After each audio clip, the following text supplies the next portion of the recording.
Dostlar, zəhmət olmasa bildirərdi, səsim gəlir.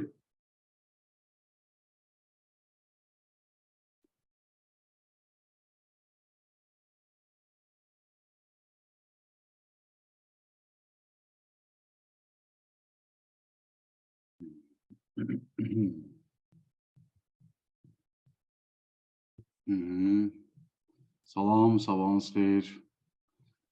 Ümid edirəm, hər kəsin keyfi əhvalı yerindədir. Bugün bizim ənənəvi olaraq 3-cü günlər keçirdiyimiz psixologiya dərsimizdir. Yaxşıyam dostlar, təşəkkürlər. Yeni qoşulanlar üçün bildirmək istərdim ki, həftənin 3-cü günləri bizdə olur biznes psixologiya dərsi, həftənin bazar günləri bizdə olur əsasən YouTube biznesi ilə bağlı olan dərslər. Bugünkü dərsimiz də yenə əlaqəli olacaq bizim düşüncələrimizlə, bizim psixologiyamızla, hansı ki bizim əlaqəlidir pullarımızla. Dərsə başlamazdan əvvəl bu, belə deyim sizə, həftənin 3-cü günləri nisbətən az adam qoşulur, yəni iş günləri deyənə. Mən bilərəkdən bu günlərə məsələn psixologiya dərsi almışam. Ona görə istəyirəm yavaş-yavaş, nə vaxt imkan var, hələ baxıram ki, az adam qoşulub da. Kimin nə sualı varsa, sırf bu mövzu ilə bağlı, ola bilər siz nəsə narahat edən bir suallar var, onları qeyd edə bilərsiniz, onlardan başlayaq, sonra keçərdim mən mövzuya. Yoxsa suallarınız birbaşa keçək mövzuya. Mövzumuz bizim əsasən əlaqəli olacaq qorxular necə bizə təsir edir, qorxular necə bizim pulumuzu çoxalda bilər və yaxud da ki, azalda bilər. Bir daha yeni qoşulanlara, azdı qoşulan dedim, azı qalxdı qoşulanlar.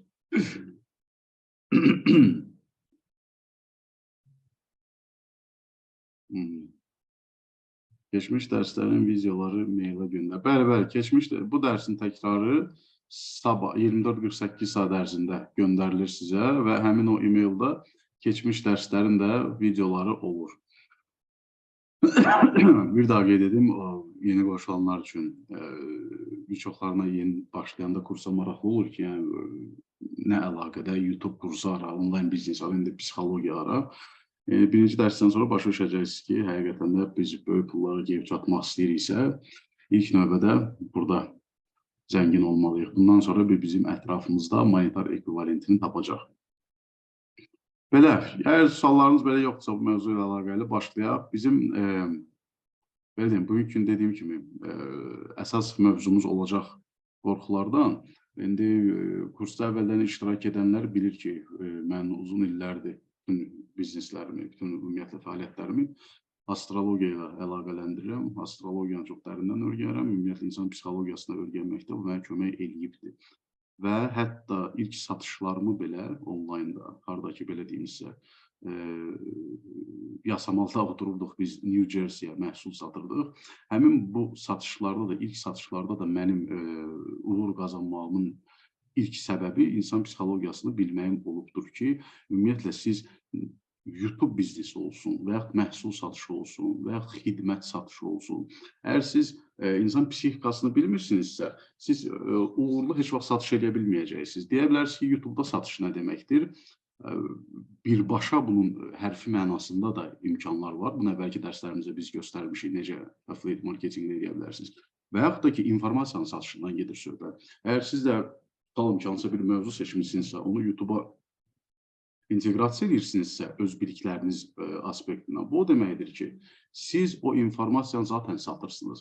Hər dəfəsində insanların klik etməyi, həmin o video, sizin bu informasiyanı satmağınızdan xəbər verir ki, o satış bacarığınızdakı insanların psixologiyasını bildikcə artacaq. Çünki siz get-gedə artıq öz zövqlərinizlə yanaşı, həm də başa düşəcəksiniz ki, massa, kütlə nə istəyir sizdən, bunu artıq kütləyə təqdim etmə bacarığı əmələ gələcək sizdə. Bu belə, burası belə. Keçək mövzuya, biz, salam dostlar, yeni qoşulanlar hər kəs salamlayıram. Əvvəlcə qeyd etdiyim kimi, bugünkü mövzu əsas qorxulardır. Ümumiyyətlə qorxunu götürsək, planetar olaraq götürsək, bu Marsın ayı ilə əlaqəli, əgər biz ayı götürsək, bizim məsələn yer kürəsinin ayı bir dənədir. Yupiteri götürsək, Yupiterin hal-hazırda 82 ayı var. Təsəvvür edirsiniz, 82 dənə peyk. Saturnu götürsək, Saturnun 78 dənə peyki var. Mars'ı götürsək, Mars'ın 2 peyki var. Bunlardan birinin adı Phobos'dur. Fobiya. Hətta Makedoniyalı İskəndər 2090 filminə də baxsaz, o Babilə hücum etməmişdən qabaq gecə ritual eləyir və dostu ona yaxınlaşır, Jared Leto, həmin artist. Soruşur ki, bəs kimə itaət edirsən? Deyir, həmin an ki, Phobos şərəfinə ritual keçirəm. Həmin o Phobos'un adından zaten bu fobiyalar sözü əmələ gəlibdir. Mifoloji cəhətdən götürsək. Dostlar, sualları görürəm, hamısını axırda cavablayacağım. Kimin söhbət əsasında sual əmələ gəlsə yazsın çatda, zaten dərsin axırında hamısını cavablayıram. Hər dəfə dərs başlayanda mən verirəm belə bir mifologiyadan, ya tarixi bir şəxsiyyətdən, ya astrologiyadan nümunə. Marsdakı bizim əvvəlki dərslərimizdən xatırladığımız kimi həm biznesin planetidir, həm ani aktların planetidir, həm ani qərar vermələrin planetidir. Və paralel olaraq da Marsda aniliyin impulsu var deyənə, bu aniliyi bacarmaq var deyənə, bunun mütləq şəkildə intellektlə idarə olunması gərəkən bir proses olduğundan xəbər verir. Əgər bizdə intellekt bunun üzərinə düşmürsə, yəni ki, şuurlu şəkildə bu aniliyi idarə etmiriksə, bu anilik bizim panikamıza da səbəb ola bilər. Bu panikadır, fobiyadır, bunlar hamısı qorxudan əmələ gəlir. Yəni ki, hünər artıq burada nəyə istifadə olunur? Marsın əsas planetar olaraq enerjisi. Hünər burada istifadə olunur ən əsas qorxub nədənsə qaçmağa, qorxub nəyəsə addımlamamağa. Halbuki həmin o enerji istifadə oluna bilər qorxuların aşılmağına. Əksinə, amma biz məsələn qorxuruq, gedirik, məsələn, lap belə simvolik bir situasiya deyim, bir it arxamızca düşür, biz qorxumuzdan gedib qarşıdakı divarı aşıb tullana bilərik, ya nə bilim, ağaca dırmaşa bilərik. Bu, amma adi bizim bulunduğumuz şəraitdə mümkün deyil. Yəni ki, qorxu bizi hərdən vadar edir elə bir möcüzəvi addımlar atmağa ki, qıraqdan baxanda artıq proses bitdikdən sonra inanmırsan ki, mən bunu necə eləmişəm. Həmin bu qorxuları aşmaq mütləq şəkildə bizim pullarımızla əlaqəlidir. Rusların da belə bir sözü var. Qorxuların arxasındadır sənin xoşbəxtliyin. O qorxuları ki, aşacaqsan, bütün uğursuzluqlarının arxasındadır sənin uğurlu olmağın. Qorxu bir instinktdir. Qorxu hissi ilə insan gəlir bu həyata. Qorxu olmasa, sən ümumiyyətlə belə deyək də, yüksək dərəcəli istidən qorxa bilməzsən, üzərinə gələn təhlükədən qorxa bilməzsən. Qorxu səni qoruyub saxlayan bir şeydir. Amma ki, bu qədərindən çox artıq bir faiz dərəcəsi ilə səndə yüksək göstəriciyə çevrildikdə, artıq səni batırmağa başlayır. Ən birinci, əgər biznesi götürsək, əgər uğurlu olmağı götürmüksə, bizim çəkinməli olduğumuz kritika qorxusudur. İndi təsəvvür edin, təsəvvür edin bir sinifdir, uşaqlıqdan götürün. Uşaqda məsələn bizdə kritika qorxusu olmur deyənə, uşağa desən ki, buna görə də, kstati, yadınıza salsanız uşaqda kim olmaq istəyirdiniz? Bu sizin həmişə uğurlu ola biləcəyiniz işlərdən xəbər verəcək. Uşaqda məsələn, atıramda, proqramist olmaq istəyirdinizsə, indi baxacaqsınız ki, sizi internet istiqamətləri dartır özünə. Yəni, uşaqda sizin bir o qədər hələm o beyninizdə maniyələr əmələ gəlməyibdir, bir o qədər o stoplar yoxdur deyənə, hələm ruhunuza tam qoşula bilir deyənə sizin içəridəki arzularınız, birbaşa ruhdan ən uğurlu ola biləcəyin sənin mövzular səsləndirə bilir uşaqlıqdakı sənin tələffüzlərin. Uşaqları əgər biz götürüb desək ki, məsələn, sinif qarşısında, birinci sinifi götürün. Kimsə çıxartsaq sinifdə uşaqların qarşısına, həmin o qrupda, desək ki, məsələn, oyna, ya nə bilim, filan nəğməni oxu, ya filan rəqsi elə, 20 dəfə oppan düş yerində, əksər hallarda uşaq bunu eləyəcək. Və digərlərdə əksinə güləcək və digərlər də bunu eləmək istəyəcək. İndi təsəvvür edin, bunu 11-ci sinif şagirdini eləyirsiniz. 11-ci sinif şagirdini qalxırsınız sayağa, çıxarırsınız lövhə qarşısına, deyirsiniz ki, indi oyna, hoppan düş yerində, nəğmə söylə, rəqs elə, o onu eləsə, bütün sinif ona güləcək.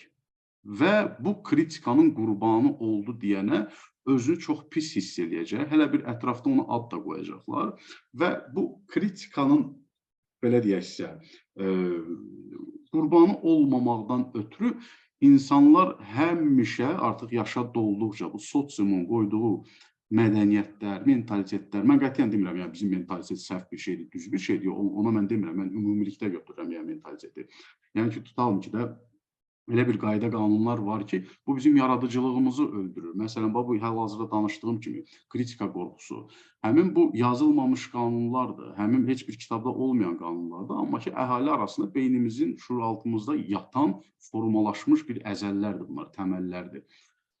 Biz yaşa dolduqca o qədər illüziyalarda yaşayırıq ki, məsələn, anadan oluruq, əsas bizim üçün olur növbəti etap bağçaya getmək, bağçanı bitiririk, gedirik məktəbə, məktəbi bitiririk, daxil olmalıyıq universitetə, universiteti bitiririksə normal bir dövlət işində işləməliyik. Yəni bu tək bizdə deyil, bütün dünyada belədir, biləsiniz. Bu işə düzəldimsə mən bir normal yerlə evlənməliyəm, qohumlar normal bir samballı yerdən olmalıdır. Ən azından maaşım mənim yaxşı olmalıdır. Biraz az olsa da pensiyanı fikirləşməliyəm və pensiyanı fikirləşir, uşaq anadan olur, uşağın məktəb və bu proses, bu sikl elə təkrarlanır ki, sizə kimsə gəlib deyəndə, ey ya bala, bilirsən həyat nədir? Bilirsən ümumiyyətlə niyə varsan? Ruh nədir? Enerji nədir? Xoşbəxtlik nədir? Pul nədir ümumiyyətlə? Bu əskinas yox, arxasındakı o enerji nədir? Sən bunu necə çoxalda bilərsən? Qayıdıb sizə deyəcək ki, boş-boş nağıl danışma, imkan vermən üçün mən ciddi adamam. Sən get öz qeyri-ciddi həyatını yaşa. Bu tip bir cavab verəcəklər sizə. Hamısı nəyin rezultatıdır? Hamısı bizə həmin bu sosiumun yazılmamış qanunlarının beynimizə yeritdiyi bariyerlərdir. Hansı ki, bizim sevgimizdən, nəşəmizdən, xoşbəxtliyimizdən imtina etməyə gətirib çıxardır. Hansı ki, bizim məğlub olunmuş halda olmaq istəməməyimizə gətirib çıxardır və bu səbəbdən dolayı heç vaxt biz döyüşlərə can atmırıq. Yəni, bu döyüş istər sinif qarşısına çıxıb nəğmə söyləmək də ola bilər, istər telefonu götürüb özünü kameraya çəkib Instagrama qoymaq da ola bilər, istər xoşun gələn bir qıza yaxınlaşmaq da ola bilər, istər ürəyindəki bir sözü kiməsə artıq masa arxası millətçinə demək də ola bilər. Bunlar hamısı döyüş, bunlar hamısı hünərdir. Bu hünər həmişə Marsla əlaqəlidir, sizin Mars. Və burada intellekt görürsünüz nə qədər oluyor. Əgər o intellekt, o düşüncə, o IQ səviyyəmiz, o tərbiyəmiz, o levelimiz bizim tərəfimizdən idarə olunmursa, biz bu beynimizin, necə deyək, joystickini əlimizdə saxlamırıqsa, biz təyin eləmiriksə, indi irəli getmək lazımdır, indi arxa getmək, bu bizi idarə eləyəcək. Və bu maksimal dərəcədə qorxular üzərində idarə edə bilir tək özün. Çünki bu ruha bağlı bir şey deyil. Bu sadəcə olaraq bir instrumentdir ki, ruhla sizin hazırki, indiki aranızda, şuurunuz arasında olan bir əlaqədir bu. Bu bir növ radio dalğa, necə deyim, aparatıdır ki, sadəcə olaraq bunu istifadə etmək lazım. Bunu istifadə etmədikdə, indi fərz edin ki, necə bir nümunə verim də, tutaq ki, avtomobildə gedirik, biz yeni almışıq bu maqnitofonu və orada belə bir avtomatik funksiya olur. Klik edirsiniz, avtomatik o kanalları başlayır tapmağa, FM radioları. Fərz edin ki, həmin o funksiya yoxdur və o beyin öz-özünü işləyir. Hər dəfəsində razım-razım fərqli dalğalara salacaq sizi. 87.5 FM-ə, 105 FM-ə, 107 FM-ə, fərqli FM-lərə salacaq və bu dayanmır.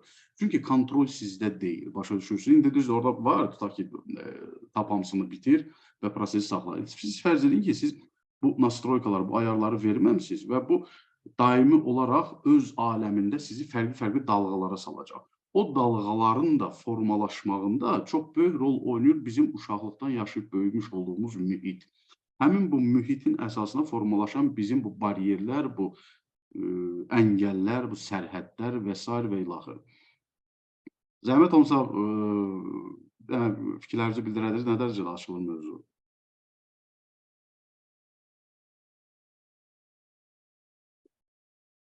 Müəllim, ya başlanğıc qorxulara giririk.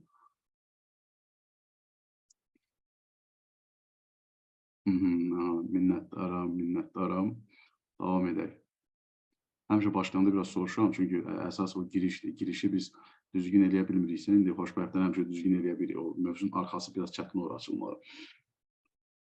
Həmin bu kritika qorxusu, baxın, bu bizdə nələri öldürür?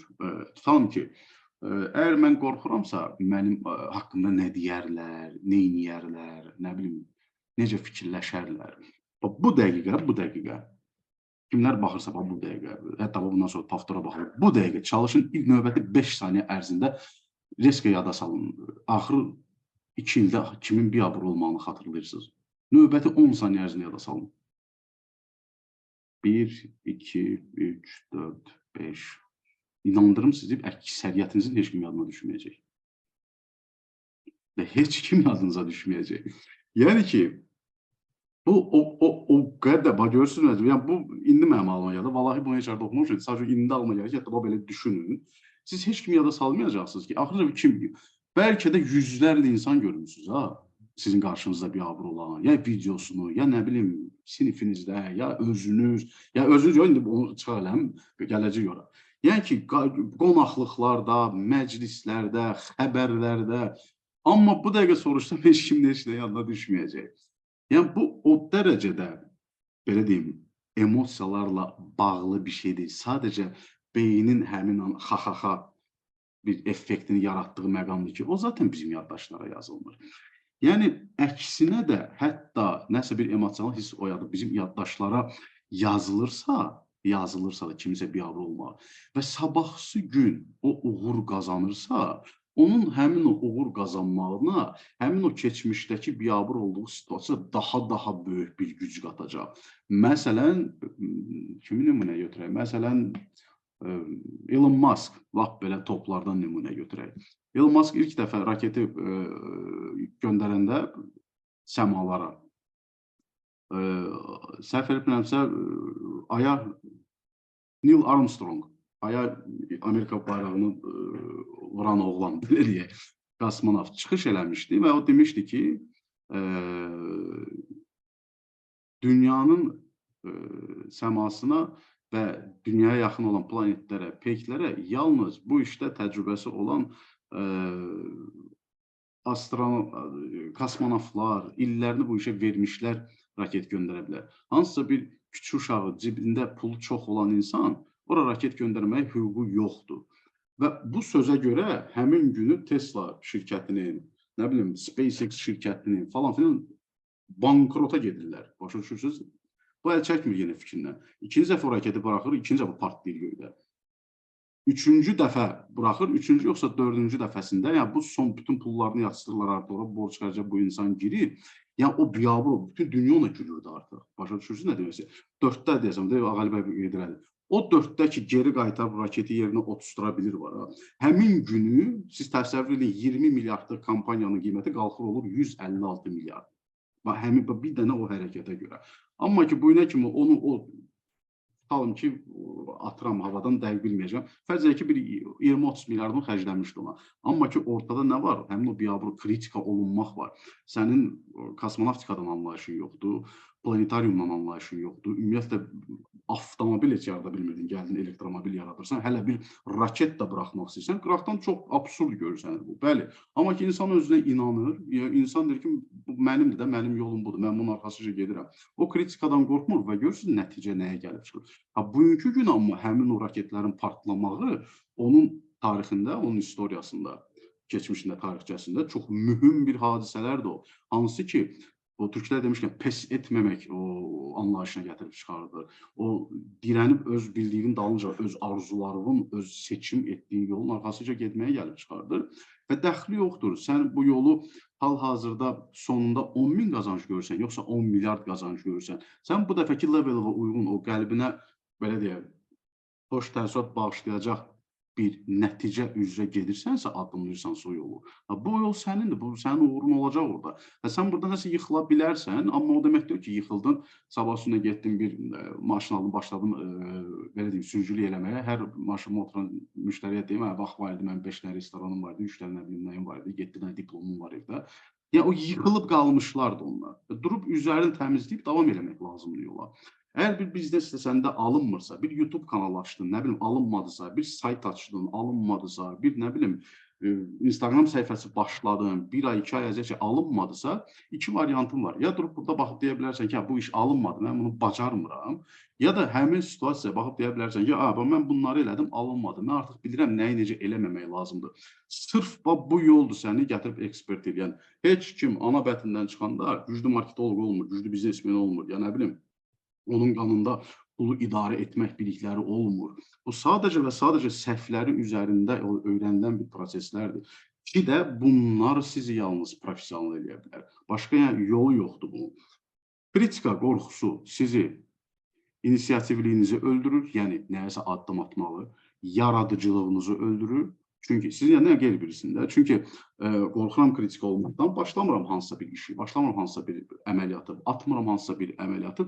Bu atmamaq hissi, bu başlanmamaq hissi, bu getməmək, bu hünərini öldürməkdir, Marsını öldürməkdir. Mars da nədir? Ani qərar vermələr, ani qərar vermələr nədir? Predprimatiya, rus dilindən desək, sahibkarlıq. Sahibkar nə deməkdir? Məqama sahib olmaq. Çox insanlar da bu sahibkar sözünün mənasını bilmir. O elə bilir ki, sahibkar şey deməkdir, yalnız o bir biznesə sahib olan, pay hissəsinə sahib olan, bu bir mənasıdır.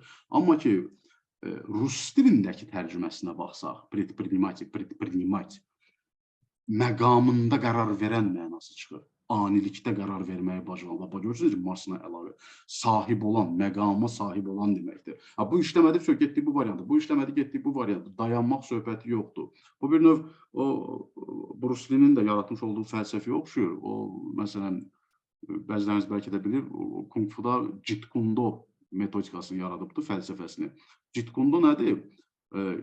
Eynilə bütün Kung Fu-dakı fəndlər, döyüş növləri, stillər var, lakin geri addım yoxdur. Məqam baxın, Bruce Lee metodu buydu. Yəni, sən hücuma gedirsən, sən zərbə vuracaqsan. Yəni, sən bu gün o deməkdir ki, kürsüyə çıxdım, mən getdim, ətrafa şillə təbii atmaq. Bundan getmir də söhbət. Yəni, söhbət ondan gedir ki, mən çıxdım, bu yola. Biznes özü bir ovdur. Biznes özü bir cəngavərlikdir. Biznes özü bir şəhzadəlikdir. Kraliçalıqdır, krallıqdır. Sən çıxırsansa bir qərar verirsənsə, sənə zərbə dəyirsə, məsələn, vergi tərəfini fikirləşməmişdim, vergi məni ştraf elədi, belə deyib, cərimə elədi. Bu demək deyil ki, mən artıq vergi sisteminə inciməliyim, əksinə mən bu cəriməyə hörmətlə yanaşmalıyam. Başa düşməliyəm ki, sən demə, mənə bir mühasib lazımıymış. Ya mənə nə bilim, onlayn kargüzarlığı öyrənmək lazımıymış. Mən heç bilmirdim ki, paltar satanda mən başqa bir dərəcə vergi verəcəm. Plastik stəkan satıramsa, bunun vergisi tamamilə başqa. Bu yenilikləri öyrənsən və sən daha da püxtələşirsən. Və yaxud da ki, nə bilim, gəlirin gəlir internetdən sənin. Sən bunu iki hissədə iki cür vergisini verir. Sadələşdirilmiş vergisini verə bilərsən və yaxud da MMC açıb mənfəət vergisini verə bilərsən. İndi sən, nə bilim, falan filan bu tip işlərlə, yəni ki, bu sənə dəyən zərbələrlə sən artıq geri addım atmırsan, əksinə növbəti zərbəni vurma anına özünü, belə deyim, irəlilədirsən. Yəni, Jeet Kune Do-nu götürsək hətta fəlsəfəsini, yəni bütün mən hər şeyi qarışdırmağı sevirəm, adekvat şəkildə qarışdırmağı. Yəni, baxıram ki, məsələn, istər idmançı olsun, istər biznesmen olsun, istər hansısa bir filosof olsun, istər hansısa bir rəssam olsun. Bütün uğur qazanmış insanların hamısının qabında bu psixoloji dərslərimizdə söhbət edədiyimiz nəinki bəziləri var, məqamların kompleks şəkildə hamısı var. Ola bilər bunu uğurlu olaraq istifadə edib, ola bilər bunu heç özü xəbər olmur, sadəcə naturası bunu tələb edib, istifadə edib. Baxırsan ki, bütün bu uğurlu insanların hamısının metodologiyasında bu məqamlar, bu oxşar məqamlar bir-birini tapır. Deməli, kritika qorxusundan bitirək. Bu kritika bizi nəyi öldürür? Özgüvəni, inisiativliyimizi, addım atmağı, yaradıcılığımızı və bizi digərlərindən fərqlənə bilən biri olmağımızı əlimizdən alır. Çünki niyə? Biz yenə də oturuq yerimizdə, biz deyirik ki, kimsə artıq qaba geçsin, biz onlara tamaşa edək. Yəni, həmişə iki tərəf olacaq. Satan və alan tərəf. Satıcı tərəf və alıcı tərəf. Siz ikisindən birisiniz. Ya satıcı tərəfsiniz, ya alıcı tərəfsiniz. Bu ikisi də bir seçimdir. Bu da sizin əlinizdədir.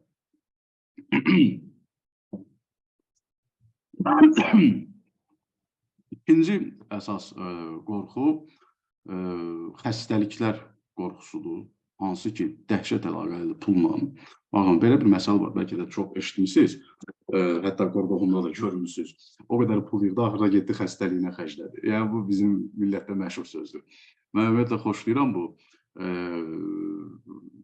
belə deyim, kəlamlarla, atalar sözləri ilə, o milli mədəni mənası olan deyimlərlə işləmək. Çünki bu hamısı şuuraltdan gələn mesajlardır. Atalar sözü hamısı, ya nə bilim, kəlamlar, bunlar hamısı kollektiv şuuraltının bizə verdiyi mesajlardır. Necə ki, bizim bədənimiz, məsələn, əlimiz var, qulağımız var, burnumuz var. Bunlar kompleks şəkildə bizi əmələ gətirir. İnsanlar da toplu şəkildə, millət də, ölkə də həmin o ölkənin o üstün səviyyə şuuraltısını əmələ gətirir. Biz onların bir parçalarıyıq da içərisində. Həmin bu atalar sözləri ümumiyyətlə bizdən daha üstün səviyyə ruhun bizə vermiş olduğu bir, belə deyim, ismarıcılardır. Bunu da deyim biləsiniz yəni. Bizim istənilən növ xəstəliyi götürsək, ilk növbədə yəni bunu deyim sizə. Hər bir xəstəliklərdən çox danışmışıq keçmiş dərslərimizdə. Onu da qeyd edim ki, istənilən növ bir xəstəlik sadəcə və sadəcə olaraq informasiyanın, negativ informasiyanın bizim tərəfimizdən emosiyalarla ciddi qəbul olmağından başlayır. Əksər hallarda dünyada belə bir statistika var. Həkimə gələn və narahatçılığı dırnaqarası olan insanların əksər hallarda 50-60%-i hipoxondriya sindromu ilə gəlir. Hipoxondriya nədir? Əslində o nəzərdə tutduğu xəstəlik heç onda yoxdur. Ya nə bilim, baş ağrıyıb, ya nəsə yüngülvari bir soyuq olub ona, ya nəsə özündən Amerika kəşf edib ki, məndə bu xəstəlik var, gəlir ora və əksər hallarda bu nəticə ilə sonlanır. Həm o həkimə yaxınlaşmaq, həm randevunu götürmək. Və buradan belə anlamaq olar ki, biz nəinki fiziki xəstəlik, o fiziki xəstəliyin yaranmasında özümüzü qurban verdiyimiz psixoloji xəstəliklər var. Yəni ki, belə deyim sizə, deyə bilərsiniz ki, yox da, tutalım ki, kimsə vərəmdir, infeksiyon xəstəlikdir. Bu neynəsin? Yaxşı, mən sizə deyə bilərəm. Bəs həmin o şöbədə işləyən həkim neynəsin? Mən bu məqam fikirləşmişsiniz elə infeksiyon şöbə var da. Mən əsgərlikdə olanda bir ay hospitalda yatmışam. Təsəvvür edin, aramızda, həyətə çıxanda Lənkərandaydım hospitalda. Aramızda bizim həyətdə bir dənə də balaca bir mini hospital kimi bir şey var idi. Və bizlə onun arasında bir dəmir barmaqlıqlar var idi. Yəni ki, sadəcə keçə bilmirdin o tərəfə. Eyni bir həyətdir. Və orada da bir dostlaşdığım bir oğlan oldu. İndi o dövrdə siqaret də çəkirdim. Çıxırdım belə abed vaxtı, abeddən sonra onunla oturduq, həm o divarın o tərəfində, o barmaqların o tərəfində, mən bu tərəfində siqaret çəkirdik, söhbət edib, yarım saat, 40 dəqiqə söhbət edirdik. 2-3 gün belənçi davam elədi. 4-cü gün mənə həkim görür, həmin o arxa hissəsində hospitalın. Və çığıraraq mənə çağırır. Yaxınlaşıram ki, bəs nə olub? Deyir, sən xəbərin var, deyir, o infeksiyon şöbənin xəstəsidir və tuberkulozdan deyəsən yatırdı o. Bəs sən neyirsən? Mən də belə panikaya düşdüm. Yox, filan beş məkan. Yəni, həmin o insan ağır xəstə idi. Mən sadəcə olaraq həmin moment bilmirdim o xəstədir. Və mən bilmirdim deyərək, mən zaten narahat deyiləm. Yəni, bunu sonradan mən analiz edib belə şeylər başa düşmüşəm də. Və mən narahat deyiləm deyərəm, mən artıq o klapanları bağlı saxlayıram həmin o informasiyaya qarşı. Sizin bütün həyatınız informasiyadır, yaddan saxlayın. İnformasiya deyəndə çox adam bunu elə belə vərəqdə yazılan bir söz kimi başa düşür. İnformasiya hər şey, yediyimiz ət informasiyadır. Nəyin informasiyasıdır? Həmin o mal-qaranın, qoyunun yer kürəsində bitən otu yeyib öz ətini əmələ gətirdiyi informasiyadır. Biz də sadəcə onu yeməklə preslənmiş formada həmin o otu yeyirik, həmin o informasiyanı qəbul edirik yer kürəsindən gələn ki, bizə enerji versin, yarışıyıb arada bilək dayışı. Daha elə, yəni bütün hər şey informasiyadır. Hal-hazırda mənim danışdığım informasiyadır sizin üçün. Və yaxud da ki, sizin bundan sonraki, dərs bitdikdən sonra atacağınız addımlar informativ addımlardır hamısı sizin üçün. Bunu başa düşmək lazımdır.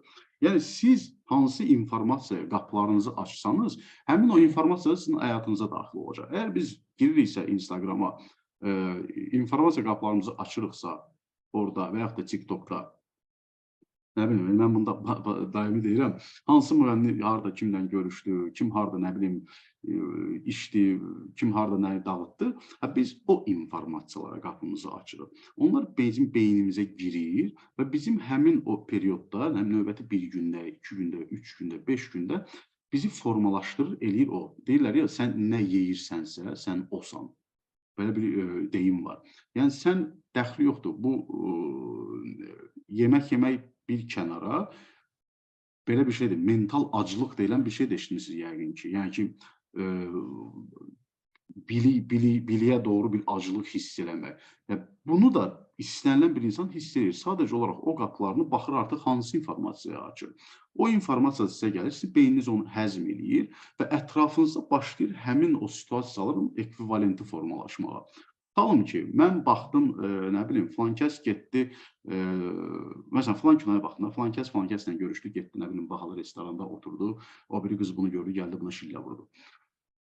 Tipik bir situasiya deyim də. Demirəm, belə şey baxma olmaz. Hərdən bir romantikanın yeri var, hərdən bir beləncə bir, nə bilim, bir qalmaqalın yeri var, o qədərində də. Biz daimi olaraq buna baxırıqsa, biz artıq qorxuhunda o məqamları, toyda, bayramda o məqamları, görüşlərdə, yığıncaqlarda o məqamları artıq görmək istəyəcəyik. Filankəsə necə baxdı, filankəs hansı komplekti taxdı, nə bilim, filankəs harada işə düzəldi, falan filan. Çünki biz beynimizə o ayarları yerləşdiririk. Əgər ki, biz baxsaq, beynimizə daxil eləsək informasiyanı, uğurlu olmaqları, necə ki, məsələn, kimsə, nə bilim, sıfırdan başlayıb, hansı qarajdan başladı, gəldi, böyük bir şirkət elədi. Kimsə indi Azərbaycandadır, mənim 3 il bundan qabaq Calveri ilə məşğulsa, indi artıq MMC-dir, nə bilim, filankəs vaxt var idi, Padvalda ayaqqabı tikirdi, indi 4 dənə ayaqqabı sexi var, falan filan. Bu tip məşğuliyyətlərlə, bu tip informasiyalarla məşğul olsa, bizim ətrafımızda da o situasiyalar əmələ gələcək ki, biz çünki onu həzm eləmişik, o informasiya beynimizi açmışıq. Xəstəliklər də belə. Yəni, bütün bu bizim qəbul etdiyimiz informasiya bizi ya xəstələndirə bilir, ya da bizi daha çox sağlam edə bilir. Mütləq şəkildə həmin bu xəstələnməmək qorxusu da ki var, ay nə bilim, pulu çox qazandım, axırı lapar tökəcəm xəstəliyə. Bunlardan da azad olmaq lazımdır. Maksimal dərəcədə o pulu qazanıramsa da, o pulu öz xoşbəxtliyimə xərcləməyi bacarmaq lazımdır. Bunlar haqqında biz keçən dərslərdə danışmışıq.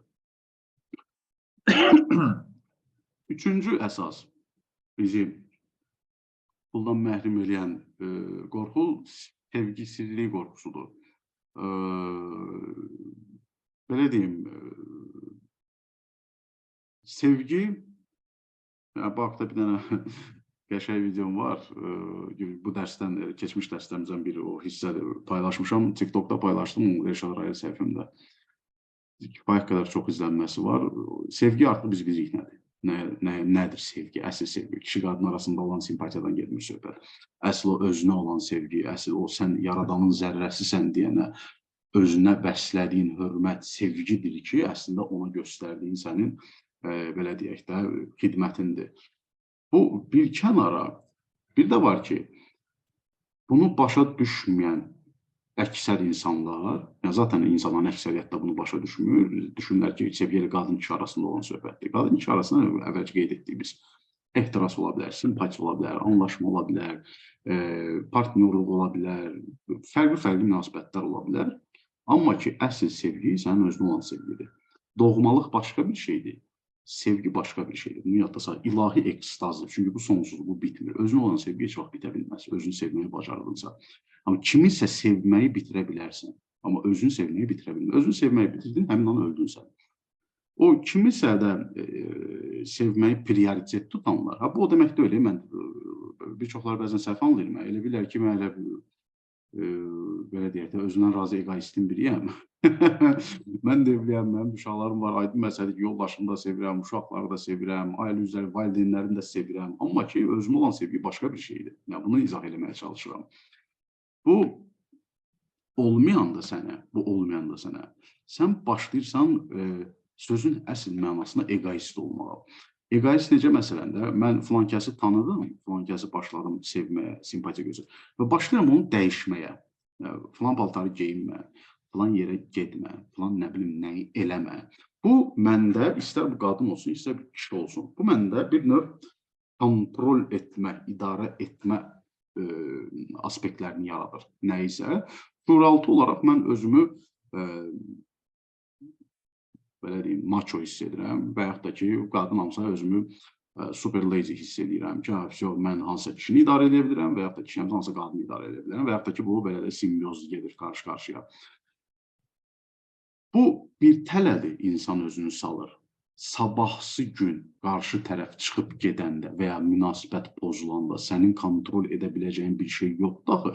Sən özünü başlayırsan artıq çox dəyərsiz bir məxluq saymağa və səndə başlayır həmin o insan haqqında düşüncələr yenidən formalaşmağa, bir növ darıxmaq kimi sənə siqnallar verir və sevirəm, qayıtmaq istəyirəm və yaxud da qaytarmaq istəyirəm. Qaytarırsan, bir gün, 2 gün təzədən barışıq olur, 3-cü gün təzədən qırğın olur, təzədən barışıq, təzədən qırğın və bu prosedur, bu sıçan tələsi kimi təkrarlanır.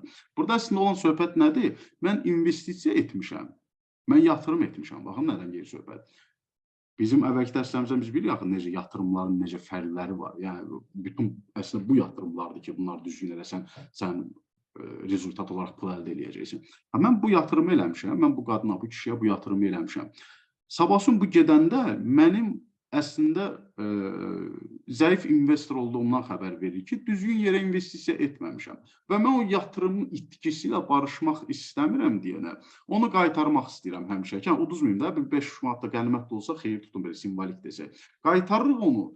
Yenə də şuuraltımız bizi fırladır, gətirir elə bir situasiyaları ki, bu deyil də, bu səninkidir, barış bu uğursuzluğunda ki, sən biləsən artıq münasibət nədir, sən biləsən artıq kişi qadın arasında hörmət nədir, sən biləsən artıq kimisə bəyənirsənsə, sevirsənsə, onu olduğu kimi bəyənmirsən deyənə sevirsən, sən onu dəyişsən, bu artıq sənin ilk anda görüb vurulduğun adam deyil, sən bunu sevməyəcəksən. Bunu da hər adam bacara bilmir, çünki hər adam özünü sevə bilmir. Yalnız qarşıda axtarır sevgini, özündə axtarmır. Qarşıya yatırım edir deyənə, sabahçı o qarşı çıxıb gedəndə səndə nələr baş verir? Qısqanclıq, səndə başlayır ancaq mənasız şeylər, şübhələr doğurmaq, səndə başlayır özündən nağıllar formalaşdırmaq, gecə yatmaq, güdməklər, şübhələr, ancaq mənası olmayan yerdən alovlar çıxartmalar və s. və ilaxır kimi. Çünki sən bütün yatırımı etmirsən ətrafa, sənin özündə yatırımın yoxdur deyənə özündən də dividend ala bilmirsən. Yəni biznes dilində desək, gəlir götürə bilmirsən. Amma ki, sən özünə yatırım etmiş olsan, fərqi yoxdur. Kim gəlir həyatına, kim gedir?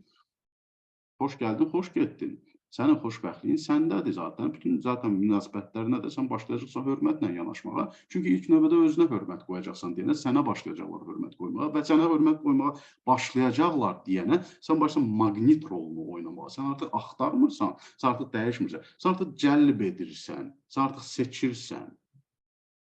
İzah edə bilirəm. Biraz belə yenə mühərrik açıldı. Bu çox vacib məqamda, sevgili. Əgər belə deyim də, pul qazanırıq biz, dəxli yoxdur, qadınıq, kişi, pul qazanırıq. Biz həmişə yadda saxlamalıyıq ki, biz qadınıq ya da kişi. Bir dənə belə maraqlı bir şey var, mən bunu qəbul edənə kimi özüm. Çox çətin olub mənə, çox çətin olub mən bunu qəbul edənə kimi, deyirəm sizə. Nə qədər ki, mən sənədən belə deyək, mən musiqi müəllimiyəm. Mən dedimsə, əgər musiqi müəllimiyəm, mən ilhamım bitdi. Mən deyəndə qeyri birisini, belə deyim sizə. Mən dedimsə, əgər riyaziyyat müəllimiyəm, həmin an mənim bütün həvəsim öləcək tənliyi həll eləməyə. Mən dedimsə, əgər şairəm, mənim həmin an yenə də ilhamım bitəcək ki, nəsə bir gəlsin, yazım. Mən desəm ki, əgər mən biznesmenəm, həmin ərəfədə başlayacaq mənim bizneslərim axsamağa. Mən desəm ki, əgər nə bilim, YouTuberəm, başlayacaq kanalımın baxışları düşməyə həmin ərəfədə. Çox maraqlı bir şeydir bu. Həqiqətən də bu belədir ki də var. Bu nə deməkdir? Bu, özünü çərçivəyə salmaq deməkdir. Səndən soruşsalar, sən kimsən? Demirəm həmişə bu cavab verin. Yəni ki, yaxşı olar ki, deməyin kimsiz. Nəyin ki, deyəcəksiniz kimsiz. Və mən bunun bir cavabını tapmışam. Məndən soruşanda, siz məşğuliyyət. Mən həqiqətən də doğrudan çətin deməyin, nə ilə məşğulam. Konkret bir iş deyil çünki. Mən bunu özümə görə belə cavab təyin eləmişəm, yaradıcılıqla məşğulam. Bu çox gözəl bir cavabdır. Yaradıcı bir bəndəyəm, vəssalam. Çünki biz deyəndə ki, mən şairəm. Əslində şair deyilik. Bizim içimizdə yaşayan varlıqlar.